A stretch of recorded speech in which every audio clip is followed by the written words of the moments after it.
We use the word all the time to describe a Friday night indoors, or canceling plans to avoid a crowded room. But preferring your own company is actually being asocial. The clinical reality of being antisocial is a different, much more destructive state of mind. Antisocial Personality Disorder, or ASPD, is a documented, long-standing pattern of disregarding and violating the rights of others. It involves actively breaking through the boundaries that keep society functioning. When a patient enters traditional therapy, the process relies on a few core ingredients. A clinician needs the patient to be honest, vulnerable, and genuinely motivated to improve. This creates an immediate, glaring clinical contradiction. You are tasked with providing therapy to a patient whose specific disorder involves deceiving you, manipulating the rules, and feeling no remorse about doing it.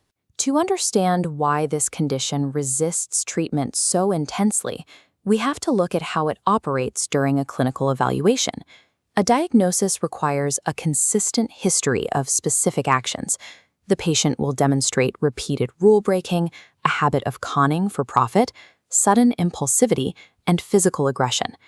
These traits form a direct barrier to the therapeutic alliance. If the patient is actively trying to outsmart or intimidate the person sitting across from them, building trust becomes nearly impossible. Statistically, this specific diagnostic pattern shows up significantly more often in men.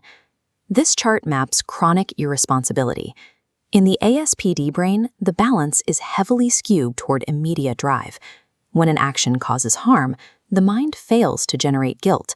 The feedback loop from consequence to impulse is severed, allowing the impulse drive to grow unchecked. The disorder operates as an actively hostile architecture, designed to repel the standard interventions clinicians use to help people.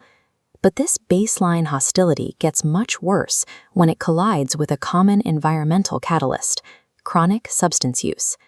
The clinical data shows an incredibly high rate of comorbidity here. ASPD and addiction frequently occur simultaneously in the same patient. This flowchart illustrates the resulting feedback loop. Chemical dependence directly lowers inhibitions, which amplifies the inherent impulsivity of the ASPD brain, leading to even more extreme antisocial behavior. Traditional talk therapy fails inside this loop. Asking a patient to reflect on their actions relies on a sense of emotional guilt that they cannot access. There is no quick fix for this dual diagnosis. Anyone promising an overnight revelation isn't being straight with you. Adding substance abuse to the mix transforms a difficult personality disorder into a volatile crisis. Treating it requires abandoning the pursuit of emotional breakthroughs in favor of a more rigid, behavioral approach. To make a real difference, clinicians have to switch tactics and utilize highly structured behavioral therapy. They stop trying to coax out a sense of remorse. Instead, the entire focus shifts to strict impulse control and immediate, tangible consequence management. Successfully addressing the substance use first clears the biochemical chaos. This creates the stability needed for the clinician to begin the work of behavioral rewiring. This diagram represents how erratic impulses must be systematically contained. Maintaining these new boundaries requires a relentlessly rigid, clear, and consistent framework from the therapist. The ASPD mind resists traditional emotional healing, but it can be stabilized.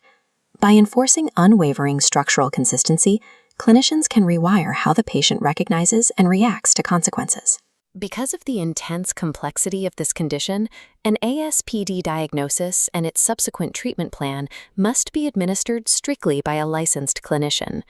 Coping and Healing Counseling is an authorized provider equipped to handle this level of care. They serve all 159 counties in the state of Georgia with a diverse, culturally competent team of over 15 licensed therapists.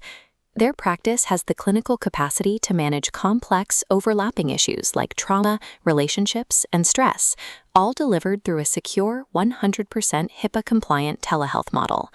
By offering statewide telehealth and accepting major insurance, including Medicaid at a $0 copay, Coping and Healing Counseling removes the geographic and financial barriers to care.